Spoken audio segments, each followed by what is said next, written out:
welcome to another new episode here at Crown Auto, where I'll be working on this 1950 Chevy truck yet again. I'm back again. It's a new day, and I'm going to be doing kind of a hodgepodge of jobs. I have just a couple little random things, one bigger thing, the biggest thing being the fuel tank. I'm using a fuel tank out of a 67 Camaro, and so I have to kind of fab up a lot of stuff to get it to mount up and fit in nice and look nice and do everything it's supposed to do. I got to hook up a throttle pedal, which has kind of been giving me a lot of trouble here. Some other odds and ends.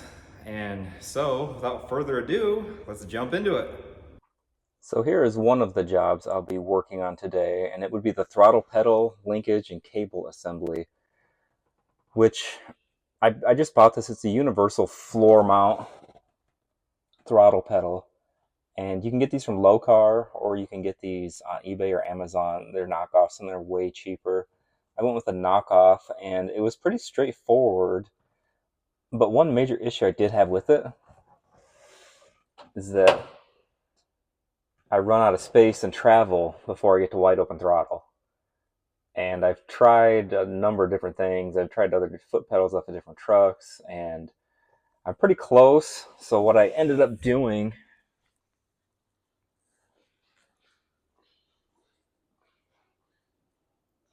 was I ended up having to buy the spacer. And I think that'll do the trick because I'm close to wide open throttle, but just not quite there. And I did have to buy this from Locar, and this was pricey. This is like 70 bucks shipped for just this little part, this little chunk.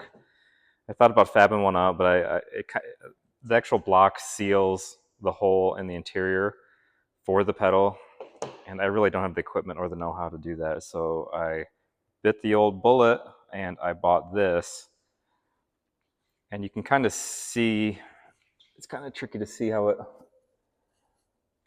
but that's how it mounts to the firewall. That arm goes down and pulls open the throttle. And the pedal and cable and bracket assembly, the throttle pedal and the cable and then the bracket assembly, they all come together in the kit. And that part was pretty straightforward, just getting your correct cable length. And I didn't have too many problems with that, just some trial and error, but I got it pretty close, and hopefully that spacer will address my issue. So moving on, really the major project that I'm undertaking today will be getting this fuel tank to mount up. Like I said earlier, I'm using a tank off of a 67 Camaro, and I'm going to use the sending unit as well. And for the filler neck, I'm just going to use the stock truck filler, and I'm just going to cut a hole in the bed, I think, in the wood, and just have it there just for simplicity. It's easy. I'm probably not going to haul much at all with this anyway, so I'm not terribly worried about it. So we got our angle iron. We're going to use the 67 Camaro fuel tank straps as well. So I got this part mounted, and I probably about ready to get that tacked in. I just used some angle iron. And you can see the bolt where my strap is. Try to get a little shot down up underneath of kind of what I got going. So that'd be the front side, which that side was actually pretty simple. The back side will be harder, just because it's so far away from this frame rail. The front side is basically level, but this back side here will be difficult. But I think I got something in mind. There's my straps for that. And yes, I know what a lot of you at home are thinking, like, why didn't you just get a fuel cell and put it in the back of the truck? Well, for one, I don't like how they look. And for two, I'm really trying to keep this truck to a certain period correctness. I'm trying to make it have a real early 60s vibe, and they didn't have fuel cells back then, so I'm not going to use one. I went with the 67 Camaro because I read in some old internet forums of guys using them and having good luck with them. And as you can see, it's not terribly difficult what I'm doing. It fits in there pretty decent. And for really any project like this, where you're going to use stuff that's maybe aftermarket, or you're going to not use the original equipment, I really like to try to find things off cars that are really popular. It just seems like it makes everything easy. If you need any repair parts, they're a dime a dozen. Camaros are an extremely common car. And if you wanted to go something, some type of crazy aftermarket, you know, like a Holly Sniper and want to run an in-tank pump or something like that, there's plenty of stuff out there for a 67 Camaro. I mean, they have probably some of the strongest aftermarket there is for any vehicle. So that was my reasoning behind it. So we got a decent start. Now I just got to make it happen. So gonna get after it here and see if my metal fab skills are up to it.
So I just put a couple little tack welds, a couple little light tack welds just on either end.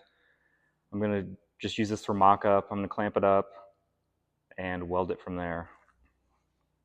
So yeah, table sits a little low. I actually do have a decent welding table. Stuff just gets out of control sometimes, the mess. Just gonna bring you in, give you a quick shot here of what I've got accomplished so far. I've got all my bracing in. I've got my straps bolted up. Got everything clamped in. Got some rubber insulators there so it doesn't dig into the tank. Give you a shot up underneath here.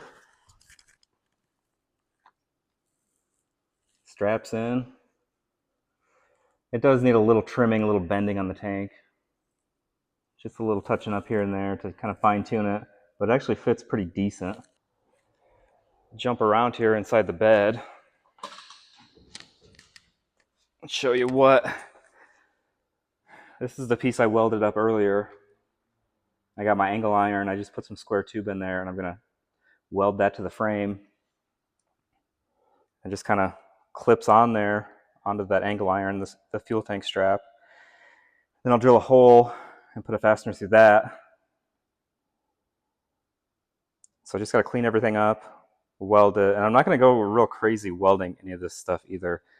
I'm going to do what it takes to get it to be strong and sturdy, but I kind of don't want to go overboard either, because if someone wanted to change something down the road, or if you wanted to put it back to stock eventually, it won't be that big a deal. Got everything pretty well squared up.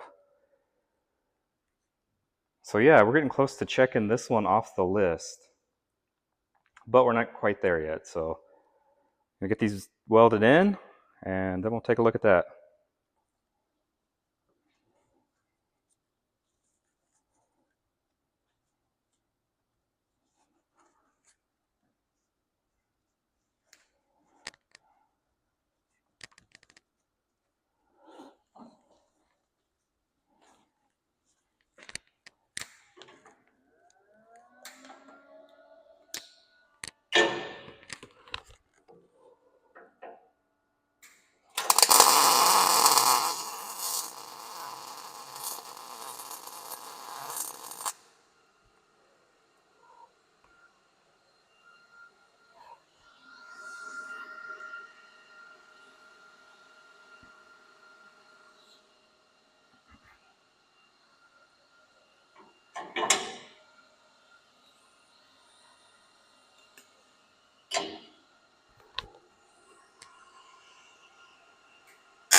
Well, I got everything welded in good.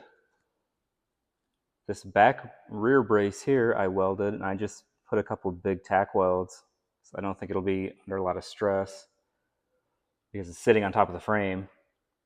And I wanted to make a lot of this stuff fairly easy to remove if need be. Show you my welds back here. Got these welded in pretty good.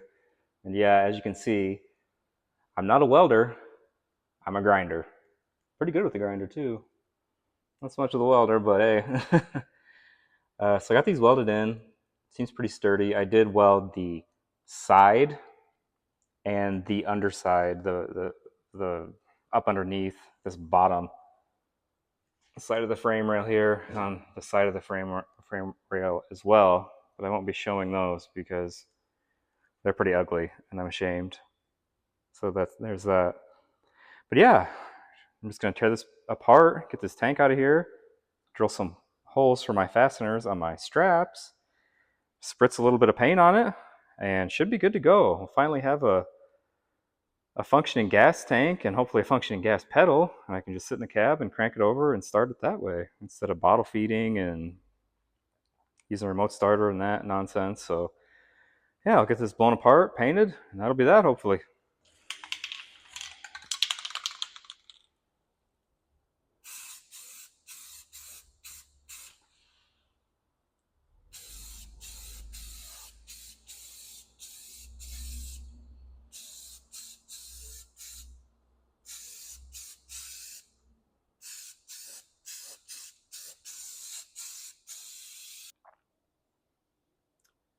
Just getting the fuel system wrapped up here.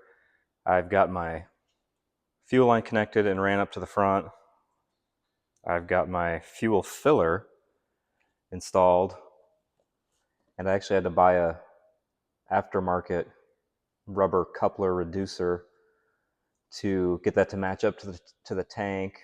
I got that. I believe it's from Tanks Inc. I bought it from Summit Racing, but I think it'll fit pretty good. I'm going to put wood over the bed, and then hopefully the filler will stick up through the wood. Cut a nice hole for it and kind of make it a little sturdier, though it's not bad the way it is there. So we're getting there on our fuel system. I just ran a hose from underneath to our fuel pump. I'm not really psyched about the routing. I would rather ran it inside the frame rail, the C channel, the whole way, but I couldn't because it's going to be tough to see down in there. It started getting really close to the exhaust. And up front here about the manifold, it would have been extremely close to the exhaust, and I didn't like that. So I kind of just did the best I can and just tried to zip tie it up really nice. Got it ran to my pump. What I'm working on next is my throttle pedal. So here's my pedal, which bolts to the floor like so. Get a better shot there. I got my spacer ready just because as I mentioned earlier, I just ran out of travel. And the pedal ends up running into the, you see where I cut it out there too. It just runs out of travel and ends up hitting the firewall before I get to wide open throttle. So we're putting a spacer in there. I made a couple little adjustments. There's some stops on the back there. So I did some adjusting on that. I'm gonna bolt this up and see where I come out. So hopefully once we get this throttle pedal in and get the cable links all adjusted and get it to actually hit wide open throttle and work nicely, that'll wrap up the fuel system. That'll be that. And hopefully I won't have to mess with that again. But who knows. So that's my fuel system. I'm going to actually paint. I'm going to paint this radiator black just to make it fit in a little better with the rest of the engine compartment. I think this aluminum will look really out of place. So I'm going to get that painted black and try to get that installed. And then once we get that in and get the cooling system plumbed and filled, We should be able to run this thing, see if it'll move it around a little bit. Bleed the system, make sure the thermostat's going to open and close, and see if everything's going to work, if we're going to have any leaks, see if our fuel's going to pick up good, see if our fuel system's going to leak. So we have a bit to do here, but going to get it done, and hopefully everything goes smooth. Well, I've been fighting with this throttle pedal here, this aftermarket, and I just can't get it to work. No matter what I try, no matter how I space it, no matter how I route my cable, when you put it all the way down, it won't. I can only get like 3/4 throttle. It always hits the floor or part of the firewall. It's kind of angled in there. So I think I'm gonna pack it in on this one, save it for another day, another project. And my plan is I'm gonna go out to the old boneyard and get one off another vehicle. I'm thinking 90s Chevy pickup, somewhere in there. So I'm gonna take a little field trip and see what we can come up with. Well, here we are out to the old junkyard. A lot of stuff out here. This is gonna be our donor vehicle. It's like a 94 Yukon, Suburban, XL, whatever they used to call them back in the day. Here she is. There's our pedal. So we'll get that pulled, probably take the cable and the bracket. Get that pulled off.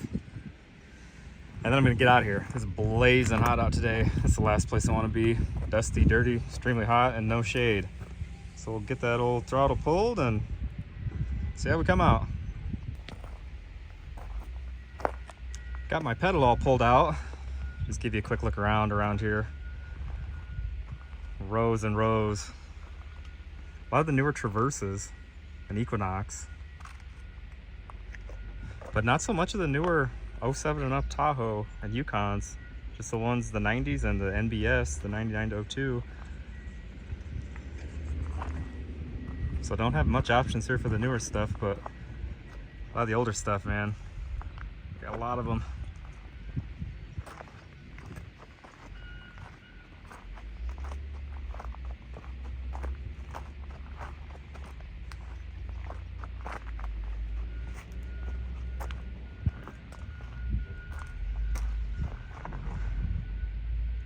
A lot of older SUVs, some vans, pickups over yonder.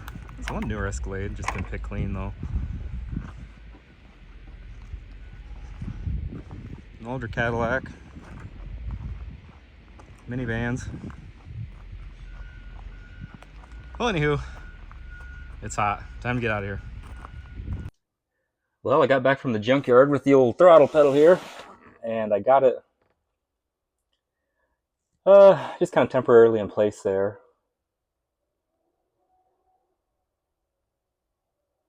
So I finally figured out how to get it to, I had to bend it and cut the bottom of it to keep from hitting the floor. So this has been modified pretty heavily to get it to fit. And it does, and it's decent.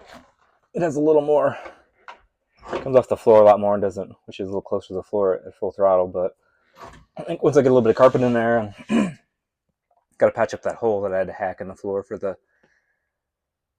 that aftermarket universal in-floor throttle pedal. So I'm going to address that tomorrow, I think. Just make it a little bit cleaner. Patch some of the holes. Fill some of the holes as best I can.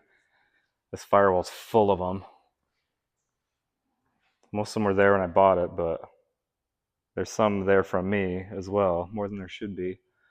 Just really fought this thing a ton. There's how it hooks to the carb. But finally got it, and it is fairly decent. So I'm somewhat happy with it, just not happy with the amount of time it took, which was a lot, way more than it should have. But in the end, somewhat functional. I'm using a stock GM throttle cable, and I'll probably buy an aftermarket one, because that one seems like it doesn't want to make that sharp bend or something like that. It's a little rough. I'd like it to be a little bit smoother. So I might switch to that eventually. The fitting on the end there is obviously not stock, or the bracket. The rest of the cable is just modified. So that's that. Next up, going to be getting this radiator painted and get that put in and plumbed. Well, I think that's going to wrap it up here today. I didn't get as much as I wanted to get done, but what else is new, you know, and how it goes. And it's been a long one, as you can tell. It's blazing hot out here. It's probably mid-90s, humid here in late July in Iowa, and had enough for one day, that much I can say. Gave me a run for my money, but I'm still here, still working on it. And we're going to call it a day. We're going to come back early tomorrow. Well, I'm here. I'm back at it again today. Just getting ready to prep my radiator for paint. I'm going to be painting it using just some Rust-Oleum matte, black matte. You can use black semi-gloss too. I've used in the past and looks pretty good. As far as my prep work, I'm just going to use a Scotch-Brite pad. Just kind of scuff it up, scratch it up a bit. And then I will come back with a wax and grease remover and clean everything up good. And then I'll put my first coats of paint on. So I'm going to get this prepped up here and get it cleaned up really good. And then we'll start throwing some spray paint down. I got everything scuffed and everything cleaned up. I'm going to hit it with the first coat of paint. This is a satin black Rust-Oleum. So I'm going to give it probably just a little bit, just a little light little coat for the first coat, and the second coat really globber on there. Hopefully it sticks.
Okay, well, there's our first coat. I'm gonna let this dry for probably 10 minutes or so and come back and put a nice thick second coat on it.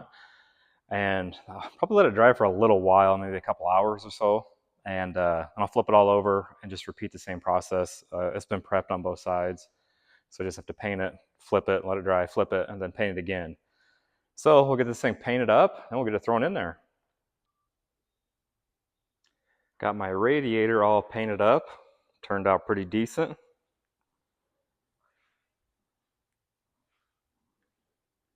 think it'll look a lot better than the aluminum color sitting in there. Blend in a lot better, I believe. So now that we got that done, let's get her thrown in and get some coolant in it.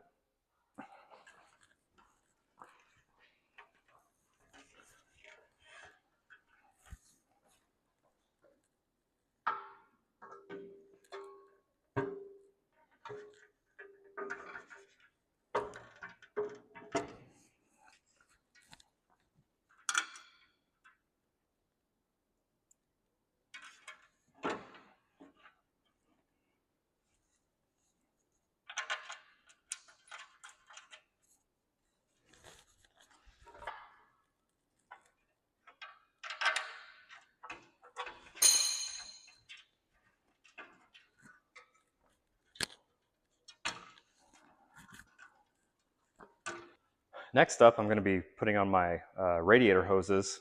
For the lower radiator hose, I just use the hose from a 99 to probably 05 Chevy 5.3 liter full-size truck SUV lower radiator hose. It has been trimmed significantly, but it does fit pretty good. It's not too bad. This hose, I don't know what it's from. This would be the upper hose. It goes like so. How did I do that? It goes somewhat like that. which that'll need to be trimmed somewhat too. I don't know what this goes off of, but it's a really close fit. I just used a wire and just took it to an auto parts store, and they kind of got me something that the bend was real similar. But again, I'm not sure what this is off of. But here's a part number for it. This would be a Daco. So I'm gonna put this lower on, and then I'm going to try to fill the block with coolant. I don't think it has any coolant in it at all. So I'm gonna try to fill the block with coolant. Then I'll do my thermostat housing and then do this hose. So after I get this done, we should be able to fill everything, top everything up with coolant, and getting closer to starting it so we can burp the cooling system and make sure it's gonna work and the head gasket's gonna hold and all that good stuff. So yeah, get that finished and see how we come out. Okay, so I got the cooling system all buttoned up. I got the fluid all topped off. So this thing's ready to run. I have started it. It does start and it does run. A couple other little touches I did where I changed the spark plug wires, just again trying to make it more period correct. So I got those changed for more of a real early 60s type of vibe. I've got new points put in it. I've got a new coil. So everything is good to go. It does start up and run. We'll fire it up real quick. I have had it warmed up a little bit. So a little while ago.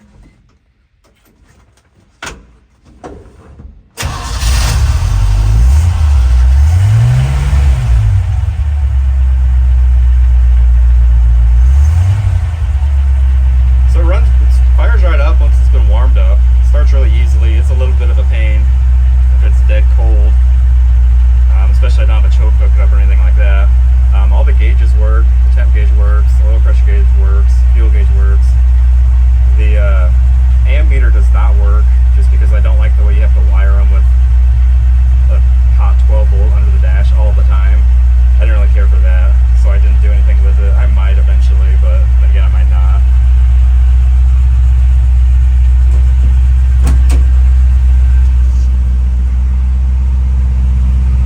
Also, I did something about the exhaust. I put the old mufflers on, got some turn downs I had kicking around, got those put on, quieted it down quite a bit. It's pretty loud without them. Took the mufflers outside and used an air hose and just blew everything out. They were full of mouse nests, a lot of insulation, seeds, acorns, stuff like that. I got them blown out pretty good. Sounds decent, pretty happy with it. So about all that's left is I gotta adjust the clutch. It does not move. The clutch isn't engaging all the way. It's hanging up a little bit. I'll get to that. Might play with the timing a little more. I'll kind of show you more about that in a second. We did time it. I had a friend come over and help me with that. So I kind of roughly know how to do it. I've never done it before, but it's not too hard, and I'll get into that here in a second. So a quick rundown on how to set the timing on one of these. First, you can hear it kind of miss. The timing is a little bit over advanced. I'm going to back off in a second. You want to loosen it up. You want to take your vacuum advance line. You want to plug it so it's not getting any vacuum advance. You take the timing light, which I've connected just to a jump box because the battery is inside the interior and it wouldn't reach. So I got my own 12 volt power source, got it hooked up. Get your clip on your number one spark plug. Take your light. Try to get to zoom in, see if you can see it. I don't think you can. Oh, there you go. It's a little bit over advanced yet. I'm going to back it up a little bit. Engineer kind of missed, but see where the marker on the balancer lines up with the pointer, which they want anywhere from 8 to 12 degrees of timing before top dead center, which will be advanced. And so that's kind of where I'm roughly going for right there. It's in the ballpark, but you can hear it miss a little bit. Every time I back it off and retard it, it gets better. So we'll probably do that just to kind of fine tune it. I'd like to get a dual meter eventually and really fine tune everything. But it does run pretty good the way it as is. It's kind of a quick rundown of how to set the timing. Now if you're way off, you'd want to twist your distributor clockwise to retard, counterclockwise to advance. So we're probably gonna loosen this, turn it just a little bit clockwise, and come back and check our timing. So that's how you do that. I'm a beginner and I just learned it, so hopefully somebody else out there can benefit from it. So, well, that's gonna do it for this episode. We got a little bit accomplished, a little bit here and there, kind of a hodgepodge of tasks that I had to get completed, but I did it, and everything turned out pretty good. It seems to run really decent, so I mean, anybody has got to be pleased with that. So, anywho, that's gonna do it, and I appreciate you watching. I thank you for watching, and if you like this video, please like, please subscribe. In my next video, I'm going to be installing a power steering kit, which is pretty involved. I'm gonna do a power steering kit, get the front clip on, and finally, hopefully, get this thing wrapped up. So definitely be on the lookout for that episode.